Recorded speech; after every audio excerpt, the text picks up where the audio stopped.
की जोड़ी अपने गधे के साथ कहीं जा रहे थे। उन दिनों गधे का उपयोग बोझा ढोने के लिए किया जाता था। बाप ने अपने बेटे को गधे पर बिठाया और खुद पैदल चलने लगा।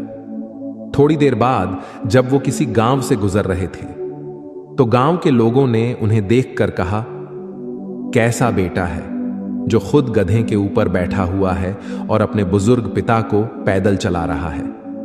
लोगों की यह बात सुनकर बेटा गधे से नीचे उतर गया और उसने अपने पिता को गधे के ऊपर बिठा दिया और खुद गधे के साथ पैदल चलने लगा। थोड़ी देर के बाद जब वो दूसरे गांव से गुजर रहे थे तो गांव के लोगों ने उन्हें देखकर कहा, कैसा बाप है जो खुद गधे के ऊपर बैठा हुआ है और अपने मासूम से बेटे को पैदल चला रहा है।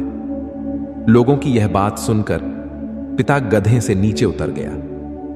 अब गधे पर न ही बाप बैठा था और न ही बेटा, और वो दोनों गधे के साथ पैदल चलने लगे।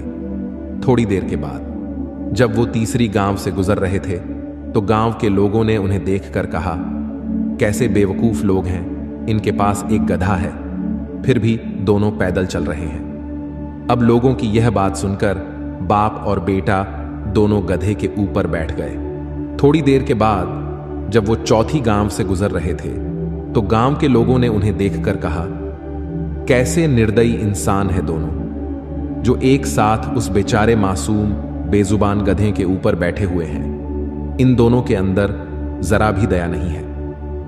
अब यह सुनने के बाद दोनों बाप बेटे का दिमाग खराब हो गया और वो समझ गए कि अगर हम इन लोगों की बातें सुनते रहेंगे तो हम निश्चित रूप से पागल हो जाएंगे। इसलिए अच्छा रहेगा कि लोगों की बातों पर ध्यान न दिया जाए।